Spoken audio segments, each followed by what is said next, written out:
बघा, हा जो तुम्हाला त्यावेळेस प्रॉब्लेम होता, हाच बऱ्याच स्टुडंटला प्रॉब्लेम आहे की बाबा कम्युनिटी हेल्थ ऑफिसर म्हणजे नेमकं काय, त्याच्यानंतर त्यांच्या वर्क ड्युटी कशा राहतात, त्यांचा शेड्यूल कसा राहते, त्यांच्या रूल्स अँड रिस्पॉन्सिबिलिटी कशा राहतात, ठीक आहे, त्यांचं पेमेंट किती राहते, महत्वाचं म्हणजे या गोष्टींना स्टुडंटला आजही माहिती नाही. त्यासाठीच आपण हा आजचा पॉडकास्ट घेतलेला आहे. तुमचं स्वप्न असेल दुसरी एक्झाम देण्याची, तर तुम्ही कम्युनिटी हेल्थ ऑफिसर म्हणून जॉईन करा आणि त्यानंतर तुम्ही अभ्यास कंटिन्यू करून तुमचं ड्रीम साध्य करा. बघा, मॅडमने सांगितलं एनएचएमचे प्रोग्राम खूप महत्वाचा टॉपिक आहे हा. बघा, यामध्ये मॅडमने कव्हर केलेला आहे की maternal care, neonatal care, ANC care, हे जे एनएचएम प्रोग्राम आहे ते 100% येणार असते. त्यासोबत मलेरिया, ट्युबरकुलोसिस, लेप्रेसी, फायलेरियासिस हे प्रोग्राम येणार म्हणजे येणारच. हा झाला तुमचा. बघा, हा पॉडकास्ट फक्त पॉडकास्ट नाही आहे, इथं तुमचे टॉपिक कव्हर होत आहेत. मॅडम जे जे सांगतायत ते टॉपिक आहेत बरं का. बघा, मॅडमने सांगितले बाबा तू त्यांचा टाइम सांगितला, त्याच्यानंतर आशा वर्कर किती पॉप्युलेशन मध्ये एक आशा वर्कर राहते ते सांगितलं आहे मॅडमनी. त्याच्यानंतर भरपूर काही गोष्टी आहेत की बाबा त्यांचं वर्क काय, जे वर्क त्यांचं आहे तेच क्वेश्चन आहे, ठीक आहे. त्यांचं वर्क काय, असेसमेंट आहे ते क्वेश्चन आहे, त्यांचं वर्क काय व्हायटल सायन्स ते क्वेश्चन आहे, एएनसी मॅनेजमेंट आहे ते क्वेश्चन आहे, हे सर्व क्वेश्चन आहे. नमस्कार, मी शुभम मानकर आणि तुम्ही पाहता विथ मेडिकोस. तुम्हा सर्वांचे आपल्या विथ मेडिकोसच्या युट्यूब चॅनलवर खूप खूप स्वागत. बघा, सीएचओ एक्झाम जवळजवळ 7 ते 8 दिवसावर येऊन पोहोचलेली आहे. अशा वेळी योग्य मार्गदर्शन, योग्य काउन्सिलिंग आणि सीएचओ म्हणजे नेमकं काय, तिथं काय ड्युटी राहते, तिथं काय वर्क पॅटर्न राहते, या गोष्टीची आपल्याला कल्पना असणं तेवढंच महत्वाचं आहे. त्यासाठी आम्ही रिंकू मॅडमला आपल्या स्टेजवर बोलावलेलं आहे. रिंकू मॅडम ज्या की आज कम्युनिटी हेल्थ ऑफिसर म्हणून कार्यरत आहेत, त्यांना आपण इथं आपल्या प्लॅटफॉर्मवर बोलावलेलं आहे आणि त्यांचं माझ्याकडून किंवा माझ्या पूर्ण विथ मेडिकोसच्या फॅमिलीकडून तुमचे आमच्या प्लॅटफॉर्मवर खूप खूप स्वागत मॅडम. धन्यवाद. तुम्ही मला या प्लॅटफॉर्मवर आमंत्रित केलं त्याबद्दल तुमचे विथ मेडिकोसचे आणि तुमच्या पूर्ण टीमचे खूप खूप आभारी आहे. खरं तर माझं सौभाग्य आहे की मला तुम्ही इथे आमंत्रित केलं आणि तर तुमच्या विथ मेडिकोसच्या ऑडियन्सला माझा नॉलेज हेल्पफुल ठरेल आणि त्यांचे जेही प्रश्न आहेत त्यांचे मी पूर्णपणे उत्तर देण्याचा प्रयत्न करेन. बघा मॅडम, तुम्ही आमच्या प्लॅटफॉर्मवर आल्या, आता आपण स्टुडंटला काउन्सिलिंग करू. त्याआधी आम्हाला तुमचा परिचय तुमच्या शब्दातून ऐकायचा आहे. नमस्कार सर्वांना, मी रिंकू गायकवाड, मी वरगावची प्रॉपर आहे. माझं BSc nursing Lata Mangeshkar college हॉस्पिटलमधून पूर्ण झालेलं आहे. मी सध्या चंद्रपूर जिल्ह्यामध्ये सिंदेवाई ब्लॉकमध्ये आयुष्मान आरोग्य मंदिर पडसगाव जाट इथे समुदाय आरोग्य अधिकारी म्हणून कार्यरत आहे. मॅडम, तुम्ही सीएचओ कम्युनिटी हेल्थ ऑफिसर म्हणून कार्यरत आहात. तुम्ही कुठल्या एक्झाम मध्ये सीएचओ ची एक्झाम क्लिअर केलेली होती, म्हणजे कुठली इयर? मी 2023 मध्ये सीएचओ ची एक्झाम क्लिअर केली होती. त्यानंतर 1 वर्षाचा ट्रेनिंग पिरियड झाल्यानंतर 2024 मध्ये मला जॉईनिंग मिळालेली होती. 2024 मध्ये तुम्हाला जॉईनिंग मिळाले, ठीक आहे. जवळजवळ तुम्हाला 2 वर्षाचा एक्सपिरियन्स आहे आज. हो, खूप छान मॅडम. बघा मॅडम, आज आमच्या स्टुडंटची एक्झाम 7 ते 8 दिवसावर येऊन पोहोचलेली आहे. अशा वेळेस 7 ते 8 दिवसात कशी स्ट्रॅटेजी करायला पाहिजे, स्टुडंटनी कुठल्या गोष्टीवर जास्त फोकस करायला पाहिजे, तुम्हाला काय वाटते?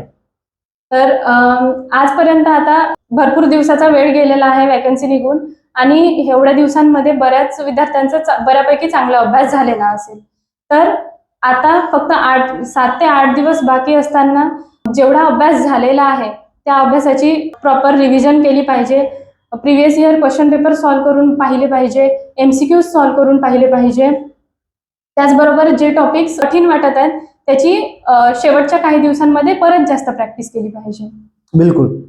तुम्ही हे जे सांगितलं या गोष्टीचा आमच्या स्टुडंटला खरंच योग्य ते फायदा उचलता येईल. परंतु मॅडम, आता 7 ते 8 दिवस राहिले, अशा वेळेस स्टुडंटनी काय गोष्टी अवॉइड केल्या पाहिजे की ते जास्तीत जास्त स्कोअर करण्यात त्यांना हेल्पफुल ठरेल? सध्या आता जेवढा अभ्यास झाला आहे त्याची परत जास्त चांगली रिव्हिजन करा. परत नवीन तुम्ही टॉपिक्स किंवा नवीन पुस्तकं वाचत बसाल तर जे झालेलं आहे तेही विसरून जाईल आणि ते नवीन जे आपण टॉपिक्स करत आहोत तेही लक्षात राहणार नाही. आणि त्याचबरोबर सिरीज मॉक टेस्ट सॉल्व्ह करून पाहिले पाहिजे, त्याचा खूप चांगला फायदा होईल. बिलकुल. बघा मॅडम, आज तुम्ही कम्युनिटी हेल्थ ऑफिसर आहात, बरोबर आहे. कम्युनिटी हेल्थ ऑफिसर म्हणून तुमचं आधीपासूनच स्वप्न होतं का की तुम्हाला कम्युनिटी हेल्थ ऑफिसर व्हायचं म्हणून? हो, माझं आधीपासून कम्युनिटी हेल्थ ऑफिसर बनण्याचं स्वप्न होतं. मला माझ्या एका ताईकडून माहिती झालेलं होतं इथे वर्कलोड बऱ्यापैकी कमी असतो. त्याचबरोबर मला शिफ्ट ड्युटी आधीपासून आवडत नव्हती, त्यामुळे मी याच्याकडे खूप जास्त लक्ष दिलेलं होतं. बरोबर आहे. तुम्हाला आधीपासून स्वप्न होते कम्युनिटी हेल्थ ऑफिसर व्हायचं आहे, परंतु कम्युनिटी हेल्थ ऑफिसर व्हायचं आहे हे तुम्ही कशावरून गृहीत धरले बाबा मला कम्युनिटी हेल्थ ऑफिसरच व्हायचं आहे? तुम्हाला काय माहिती होतं एक्झाम देण्याच्या आधी कम्युनिटी हेल्थ ऑफिसर बद्दल? की त्यात पेशंट एक्सपोजर खूप नाही आहे तिथे ड्युटी टाइम, एक पर्टिक्युलर ड्युटी टाइम आहे ज्याच्यामध्ये आपला डेली रुटीन चेंज नाही होणार. ह्यासाठी मी इथे जॉईन केलेलं आहे. बस एवढं माहिती होतं. बघा, हा जो तुम्हाला त्यावेळेस प्रॉब्लेम होता, हाच बऱ्याच स्टुडंटला प्रॉब्लेम आहे की बाबा कम्युनिटी हेल्थ ऑफिसर म्हणजे नेमकं काय, त्याच्यानंतर त्यांच्या वर्क ड्युटी कशा राहतात, त्यांचं शेड्यूल कसं राहते, त्यांच्या रूल्स अँड रिस्पॉन्सिबिलिटी कशा राहतात, ठीक आहे, त्यांचं पेमेंट किती राहते, महत्वाचं म्हणजे या गोष्टींना स्टुडंटला आजही माहिती नाही.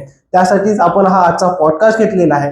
आणि मला पूर्ण विश्वास आहे की आपले जे काही प्रश्न असतील, माझे असो किंवा माझ्या विथ मेडिकोच्या फॅमिलीचे असो, त्या प्रश्नाला अवश्य आपल्याला हवे तसे आन्सर रितू मॅडम देतील. मला यावर विश्वास आहे.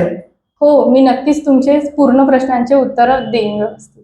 बघा, माझ्या विथ मेडिकोच्या फॅमिलीचा सर्वात पहिला प्रश्न आहे की मॅडम एक्झाम झाली, ठीक आहे, आज जी एक्झाम आहे 25 ऑगस्टला ती झाली, इथून नेक्स्ट प्रोसिजर काय राहते? फर्स्ट ही एंट्रन्स एक्झाम आहे. ह्या एंट्रन्स एक्झाम नंतर तुमचा रिझल्ट येईल. त्या रँकिंगनुसार तुम्हाला ट्रेनिंगसाठी पाठवलं जाईल. 6 महिन्याची ट्रेनिंग असते. तर आणि त्या ट्रेनिंग नंतर तुमची एक एक्झिट एक्झाम होईल जी MEHS अंडर घेतलेली जाते. त्यामध्ये थेरी प्रॅक्टिकल असं 2 एक्झाम होतात. त्या जी एक्झिट एक्झाम आहे त्या एक्झिट एक्झामच्या रँकिंगनुसार मग आपल्याला सब सेंटर दिले जातात, अपॉइंटमेंट दिली जाते. म्हणजे ही एक्झाम दिली सीयूची 25 ऑगस्टची सपोज, आणि याच्यानंतर पण एक एक्झाम राहते. हो. त्यामध्ये काय सिलेबस विचारला जातो मॅडम? त्यामध्ये एक पर्टिक्युलर सिलेबस डिसाईड केलेला आहे ज्यामध्ये सगळ्यात जास्त गायनिक असतो, मेडिसिन मध्ये प्रायमरी मॅनेजमेंट दिलेला आहे, त्याचबरोबर कम्युनिटी दिलेला आहे. कम्युनिटीमध्ये जेवढे पण आपले नॅशनल प्रोग्राम आहेत आणि कम्युनिटी बेस्ड ज्याही सर्व्हिसेस असतात त्याबद्दल तिथे शिकवलं जाते. हे शिकवलं जाते. आणि जी एक्झाम राहते एक्झिट एक्झाम, त्यामध्ये नेमकं काय विचारलं जाते? MCQ राहते, थिअरी राहते की काय राहते? ती थेरी जी एक्झिट एक्झाम आहे ती थेरी एक्झाम असते. त्यामध्ये आपल्याला जसं आपण बाकी युनिव्हर्सिटीचा UG मध्ये पेपर सॉल्व्ह करतो त्याच पद्धतीत पेपर सॉल्व्ह करायचा असतो, त्याचबरोबर प्रॅक्टिकल पण द्यायचा असतो. माझा एक तुम्हाला क्वेश्चन आहे, ठीक आहे, ही एक्झाम क्लिअर केली, मी ट्रेनिंगही केली, एक्झिट एक्झाम दिली, मग एक्झिट एक्झाम मध्ये चला बाबा मी हार्ड वर्क करेल, मी एक्झाम क्लिअर करण्याचा प्रयत्न करेल, परंतु 1-2 चान्सेस राहतात का तिथं पण फेल होण्याचे? त्याबद्दल अगदी निश्चिंत राहा. ती एक्झाम इझिली क्लिअर होऊन जाते आणि त्यासाठी तुम्हाला तेवढी मेहनत घ्यावीच लागेल. पण जर नाहीच झालं तर परत एक चान्स दिला जातो. 6 महिन्यांनी परत एक एक्झाम घेतली जाते. ओके. आता मग जे तुम्हाला सब सेंटर दिले जातात, बरोबर आहे, हे एक्झिट एक्झामच्या मार्किंगवर दिले जातात की तुम्हाला फर्स्ट एक्झाम झालेली राहते तुमची CHOची क्लिअर करण्यासाठी त्या मार्किंगवर दिले जातात? जे सब सेंटर दिले जातात ते एक्झिट एक्झामच्या मार्किंगनुसार जसं त्याचा रँक राहील त्यानुसार आपल्याला गावं मिळतील. ओके. ते तुम्हाला तुमच्या प्रायोरिटीनुसार मिळतात की तुम्ही बाबा मला हे पाहिजे त्याच्यानुसार, की तुमच्या मार्क्सनुसार दिल्या जातात? मार्क्सनुसार दिल्या जातात. म्हणजे तुमची जशी रँक आली तशी? हा, जो फर्स्ट रँकवर राहील त्याला जेवढे डिस्ट्रिक्टचे सर्व गावं आहेत ते ओपन करून दिल्या जातील आणि त्याला चॉईस करण्याचा चान्स मिळेल. मग तसंच जे 2-3 नंबरवर असेल, जो लास्ट असेल त्याला जे उरला आहे ते मिळेल. म्हणजे तुमच्या रँकिंगनुसार फर्स्ट रँकिंगला फर्स्ट प्रायोरिटी, बरोबर आहे. चला ठीक आहे. आता तुम्ही एक्झाम दिली इथली CHOची, इथून तुम्हाला अपॉइंटमेंट किती दिवसामध्ये आलं होतं? पूर्णपणे 1 वर्षाचा कालावधी लागलेला होता. म्हणजे तुम्हाला 1 वर्षाचा कालावधी मिळतोय. सपोज आता तुमचं तर ड्रीम होतं कम्युनिटी हेल्थ ऑफिसरचा, तुमचा प्रश्न नाही, परंतु काही विद्यार्थ्यांचा प्रश्न राहते की बाबा सर मला कम्युनिटी हेल्थ ऑफिसर जॉईन करायचं आहे, परंतु इथं असताना दुसरा अभ्यास करायचा आहे, किंवा मला आणखी स्टेट गव्हर्नमेंटची परमनंट एक्झाम द्यायची आहे, किंवा सेंट्रल गव्हर्नमेंटची छान एक्झाम द्यायची, छान पेमेंट सॅलरी उचलायची आहे, अशा वेळेस त्यांना अभ्यास करायला खरोखर टाइम मिळतो का? हो, मिळतो नक्कीच. जेव्हा आपला 6 महिन्याचा ट्रेनिंग पिरियड असतो त्यामध्ये आपले लेक्चर्स होतात. जर ते साधारणपणे 9 ते 5 असा वेळ असतो आपल्याला. त्यामध्ये जर एखादा ऑफ लेक्चर असला तर त्यामध्ये तुम्ही अभ्यास करू शकता, किंवा 9 वाजताच्या आधी पण तुम्हाला वेळ मिळतो आणि 5 वाजता नंतर पण वेळ मिळतो. त्यामुळे तिथे पण व्यवस्थित आपला अभ्यास होऊ शकतो. म्हणजे तुमच्यासाठी सेफ हे करिअर म्हणू शकतो आपण, की बाबा तुम्ही कम्युनिटी हेल्थ ऑफिसर म्हणून नाही, तुम्ही एक जॉब करू शकता, किंवा तुमचं स्वप्न असेल दुसरी एक्झाम देण्याची तर तुम्ही कम्युनिटी हेल्थ ऑफिसर म्हणून जॉईन करा आणि त्यानंतर तुम्ही अभ्यास कंटिन्यू करून तुमचं ड्रीम साध्य करा. ठीक आहे मॅडम. आता तुम्हाला आम्ही कन्सिडर करतो की फर्स्ट अपॉइंटमेंट आली होती, ठीक आहे, तुम्ही 2 वर्ष बॅक जा, ठीक आहे. ज्यावेळेस तुम्ही फर्स्ट अपॉइंटमेंट आली त्यावेळेस तुमच्याकडे as a personally and professionally काय चॅलेंज होते तुमच्याकडे फर्स्ट अपॉइंटमेंट आल्यास? तर तेव्हा आपल्याला बहुतेक गावामध्ये जास्त माहिती नसते की आपल्याला कोणतं उपकेंद्र मिळणार आहे किंवा त्याचं पॉप्युलेशन किती आहे, स्टाफ कोऑपरेटिव्ह आहे का. त्याचबरोबर ज्या सबसेंटरमध्ये परत 2-3 गावं येतात, तर ते गावं काही हाय रिस्क आहेत का, ह्याबद्दलचे चॅलेंजेस येऊ शकतात.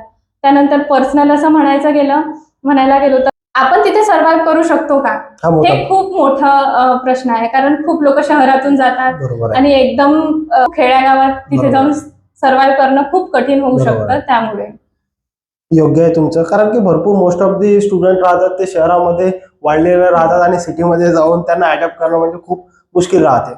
बघा मॅडम, यानंतर तुमची ड्युटी शेड्यूल कसा राहतो? ड्युटी शेड्यूल म्हणजे 8:30 ते 5:30 हा ड्युटी टाइम असतो. त्यामध्ये 8:30 ते 12:30 आपला ओपीडी टाइम असतो. त्यानंतर 12:30 ते 1 लंच ब्रेक असतो. 1:30 वाजतापासून 4:30 वाजतापर्यंत होम व्हिजिट्स करायच्या असतात आणि 4:30 ते 5:30 हा डेली एंट्री करण्यासाठी वेळ दिला जातो. म्हणजे असा तुमचा एक ड्युटी शेड्यूल किंवा वर्क पॅटर्न राहते. परंतु याच्यामध्ये तुमची हायरार्की राहते. काय हायरार्की राहते? As a community health officer मध्ये तुमच्या अंडरमध्ये किती लोक कामं करतात आणि तुमच्या वर्क किती कामं करतात? तर आधी सबसेंटरचं सांगते. सबसेंटरमध्ये सर्वात प्रमुख हा CHO असतो. त्यानंतर 2 ANM असतात, एक परमानंट असतात आणि एक कॉन्ट्रॅक्च्युअल असतात. परंतु आता स्टाफच्या कमतरतेमुळे सध्या प्रत्येक उपकेंद्राला एक ANM देत आहेत. त्यानंतर एक MPW असतात, मल्टीपर्पज हेल्थ वर्कर. आपल्याकडे जितके गावं आहेत आणि त्या गावांमध्ये गावाच्या पॉप्युलेशन नुसार म्हणजे 1000 पॉप्युलेशन मागे एक अशी आशा असते. बरोबर आहे. त्या आशा आणि एक मदतनीस म्हणून असतात, पार्ट टाइम अटेंडंट. त्याचबरोबर उपकेंद्राच्या वरती म्हटलं तर CHOच्या वर एमओला कन्सिडर केलं जाते. जर उपकेंद्राचे काही प्रॉब्लेम्स असले तर PSC हँडल करत असते. ओके, हा झाला तुमचा हायरार्की. परंतु ॲज अ सब सेंटरवर तुम्ही कम्युनिटी हेल्थ ऑफिसर काम करताय, तर तुमच्या तिथं रोल्स आणि रिस्पॉन्सिबिलिटी काय राहतात? बेसिकली सर्वात मोठा काम हे CHO कडे असते, कारण त्यांना पूर्ण गावाचं हँडल करायचं असते. जे पण हेल्थ रिलेटेड सब सेंटरचा प्रमुख म्हणजे कम्युनिटी हेल्थ ऑफिसर. तर हेल्थ रिलेटेड जेही प्रॉब्लेम्स आहेत, बाकी स्टाफला हँडल करणं आहे, हे CHO कडे असते. तर जसं उपकेंद्र सब सेंटरला जातो आपण, तर 8:30 ते 12:30 मी सांगितलं ओपीडी काढायची असते. ती डेली ओपीडी असते. त्यामध्ये पेशंटची हिस्ट्री घ्यायची, बेसिक एक्झामिनेशन करायचं, त्याच्यानंतर गाईडलाईन्स नुसार त्यांना प्रायमरी मॅनेजमेंट द्यायचं. कारण सब सेंटरला आपण खूप मोठं नाही, प्रायमरी मॅनेजमेंट देऊ शकतो. त्याचबरोबर पेशंटला काउन्सिलिंग करायची आणि जर गरज असेल तर त्यांना रेफर करायचं. त्याचबरोबर ओपीडी हा वेगळा एक झाला. त्यानंतर त्याच्यासोबत आपल्याला वेगवेगळे हेल्थ रिलेटेड ऍक्टिव्हिटीज करायच्या असतात. हेल्थ रिलेटेड ऍक्टिव्हिटीजमध्ये ANC क्लिनिक झालं, त्याचबरोबर इम्युनायझेशन ऍक्टिव्हिटी आहे, NCD स्क्रीनिंग आहे, टेलिकन्सल्टेशन आहे, yoga and health wellness activities आहेत. अशा प्रकारच्या ऍक्टिव्हिटीज आपल्याला करायच्या असतात. त्याचबरोबर ज्या मंथमध्ये एखादे नॅशनल प्रोग्राम्स येत असतील तर ते नॅशनल प्रोग्राम्स ची अवेअरनेस लोकांपर्यंत क्रिएट करायची असते आणि त्यांना त्याबद्दलची इन्फॉर्मेशन द्यायची असते. ओके, हे झालं. बघा, तुम्ही सांगितल्याप्रमाणे सब सेंटरला काय राहते की बाबा बेसिक केअर दिला जाते, फर्स्ट एड मॅनेजमेंट केला जाते आणि जर का पेशंट सिव्हिअर असेल तर त्याला रेफर केला जाते. हे झालं तुमच्या सब सेंटरचं काम. तर बघा मॅडम, आता झालं आपण शेड्यूल पाहिला, त्याच्यानंतर तुमचे रोल्स रिस्पॉन्सिबिलिटी पाहिल्या. परंतु आमच्या स्टुडंटला ऐकून घ्यायचं आहे तुमच्या शब्दातून की बाबा NHMचे कुठले प्रोग्राम आहेत, या चालू वर्षामध्ये कुठले वर्किंग मध्ये आहेत? तर NHMचे प्रोग्राम्स हे काही वार्षिक असतात किंवा काही सीझनल असतात. म्हणजे ज्या पद्धतीत आपल्याला गरज पडत आहे त्यानुसार ते रन केले जातात. तर जे वार्षिक म्हणायला गेलं तर जे ANC केअर आहे, निओनेटल केअर आहे, neonatal and child health care आहे, मॅटर्नल केअर झाली, अडोलसंट केअर झाली, त्याचबरोबर पॅलिएटिव्ह केअर आहे, इत्यादी प्रकारच्या सर्व्हिसेस ह्या वर्षभरात रन केल्या जातात. त्याचबरोबर सीझनल म्हणायला गेलं तर मलेरिया झालं, फायलेरिया झालं, लेप्रसी, अशा प्रकारचे जे प्रोग्राम्स आहेत ते थोडे सीझनल म्हणजे ते आता चालू आहेत. हा, बघा मॅडमने सांगितलं NHMचे प्रोग्राम खूप महत्वाचा टॉपिक आहे हा. बघा, यामध्ये मॅडमने कव्हर केलेलं आहे की maternal care, neonatal care, ANC care, हे जे NHM प्रोग्राम आहे ते 100% येणारच. त्यासोबत मलेरिया, ट्युबरकुलोसिस, लेप्रसी, फायलेरियासिस हे प्रोग्राम येणार म्हणजे येणारच. हा झाला तुमचा. बघा, हा पॉडकास्ट फक्त पॉडकास्ट नाही आहे, इथं तुमचे टॉपिक कव्हर होत आहेत. मॅडम जे जे सांगतायत ते टॉपिक आहेत बरं का. बघा मॅडमने सांगितले बाबा तू त्यांचा टाइम सांगितला, त्याच्यानंतर आशा वर्कर किती पॉप्युलेशन मध्ये एक आशा वर्कर राहते ते सांगितलं आहे मॅडमनी. त्याच्यानंतर भरपूर काही गोष्टी आहेत की बाबा त्यांचं वर्क काय, जे वर्क त्यांचं आहे तेच क्वेश्चन आहेत. ठीक आहे, त्यांचं वर्क काय असेसमेंट आहे ते क्वेश्चन आहे, त्यांचं वर्क काय व्हायटल सायन्स ते क्वेश्चन आहेत, एएनसी मॅनेजमेंट आहे ते क्वेश्चन आहे. हे सर्व क्वेश्चन आहेत. आता तुमचा क्वेश्चन होता की सर सीएचओ ला पेमेंट किती राहते, तर आता चला मॅडमला आपण विचारू शकतो ते की मॅडम ऍज अ सीएचओ म्हणून तुम्हाला पेमेंट किती आहे सांगू शकता का? ओव्हरऑल पेमेंट 40 to 45,000 पर्यंत निघतो. त्यामध्ये डिवाइड केलेला आहे की मंथली 25,000 फिक्स आहे आणि त्यावर मग तुम्हाला तुमचे जसे इयर्स वाढते त्यानुसार इन्क्रीमेंट लागू होतो. आणि 15,000 हा इन्सेंटिव्ह असतो. त्या आपल्याला 13 सर्व्हिसेस प्रोव्हाइड करायच्या असतात आणि त्या 13 सर्व्हिसेसच्या नुसार आपल्याला तो इन्सेंटिव्ह मिळाला जातो. म्हणजे जर का तुम्ही ज्या 13 सर्व्हिस तुम्ही सांगितलं आहात त्या 13 सर्व्हिस कंप्लीट केल्या नाही तर इन्सेंटिव्ह मिळत नाही की मिळते? मिळतो. 13 सर्व्हिसेस जर व्यवस्थित टार्गेट नुसार कंप्लीट केला तर आपल्याला तो पूर्णपणे इन्सेंटिव्ह मिळतो. आणि तुमचे टार्गेट कंप्लीट होतात काय सहसा आपण बघायला झालो ऍव्हरेज देतो. हो. बघा असं जवळजवळ पेमेंट राहते तुम्हाला 40च्या घरामध्ये पेमेंट जाते. जर तुम्ही आणखी चांगलं वर्क कराल तर तुम्हाला चांगल्या चांगल्या तिथं फॅसिलिटीज आहेत, चांगल्या चांगल्या तिथं एक ऑफिसर म्हणून तुम्ही तिथं काम करता. बघा आज आपल्या एका शब्दावर रितू मॅडम इथं आल्या, तुम्हाला एवढं सर्व इन्फॉर्मेशन दिली. सहसा सांगायचं झालं तर पेमेंट कोणी सांगत नाही, परंतु रितू मॅडमने आपल्याला त्याचं पेमेंट सुद्धा शेअर केलेलं आहे. अशा मॅडमने आपल्याला सर्व इन्फॉर्मेशन गायडन्स दिलं. त्यासाठी आम्ही सर्व मी माझ्या विथ मेडिकोची टीम रितू मॅडमचे आभार मानतो. धन्यवाद. आणि जर तुम्हाला हा आजचा पॉडकास्ट आवडला असेल तर आमच्या कमेंट बॉक्समध्ये कमेंट करा आणि काहीही प्रश्न असतील तर तुम्ही कमेंट बॉक्समध्ये विचारू शकता. रितू मॅडम त्याचे आन्सर देतील किंवा मी त्याचे आन्सर देईल किंवा माझी विथ मेडिकोची टीम त्या सर्व गोष्टीचे आन्सर देण्यासाठी प्रयत्नशील राहू. आणि अशाच नवीन नवीन अपडेट्ससाठी विथ मेडिकोला शेअर करा, सबस्क्राईब करा आणि लाईक करा. धन्यवाद.